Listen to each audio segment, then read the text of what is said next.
চোখে দেখি না, রক্ত এভাবে মুছতেছি, তাকে দেখি আমাকে এত বড় একটা ইটের ইয়া দিয়ে এভাবে ছেঁচা দিতে নিছিল। কুমিল্লার মুরাদনগরে একই পরিবারের ৩ জনকে কুপিয়ে হত্যার ঘটনায় ক্রিয়া ও শ্রম উপদেষ্টা আসিফ মাহমুদের বাবা বিল্লাল হোসেন ও স্থানীয় চেয়ারম্যান শিমুল বিল্লাহকে দায়ী করল ভুক্তভোগী পরিবার।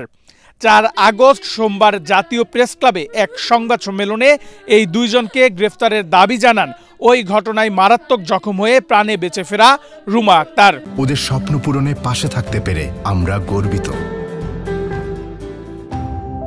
উপদেষ্টা আসিফ মাহমুদের বাবা বিল্লাল মাস্টারকে গ্রেফতার করে আইনের আওতায় আনতে হবে, কারণ তিনি একজন উপদেষ্টার বাবা হয়ে কিভাবে এমন নির্মম হত্যার নির্দেশ দিতে পারে।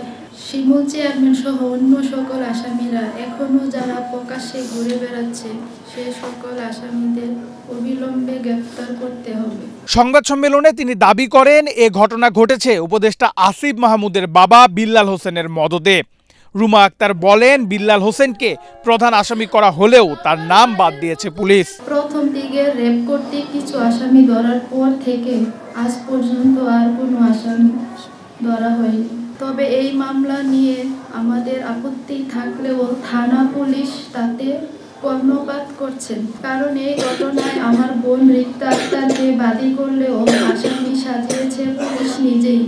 তাই প্রধান আসামি হিসেবে বিল্লাল মাস্টারের নাম বাদ দেওয়া হয়েছে। উপদেষ্টা আসিফের বাবার মদদে এই হত্যাকাণ্ডে নেতৃত্ব দেওয়া শিমুল চেয়ারম্যানরা এখনও ধরাছোঁয়ার বাহিরে। শিমুল চেয়ারম্যানকে উপদেষ্টা আসিফের বাসাতে লুকিয়ে রেখেছে তার বাবা।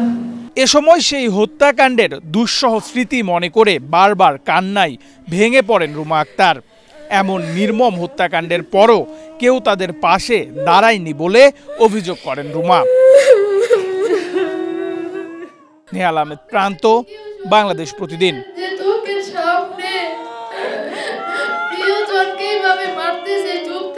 আমি শুধু দুইটা চোখ দিয়ে দেখছি, আমার কিচ্ছু করার ছিল না, আমি কিচ্ছু করতে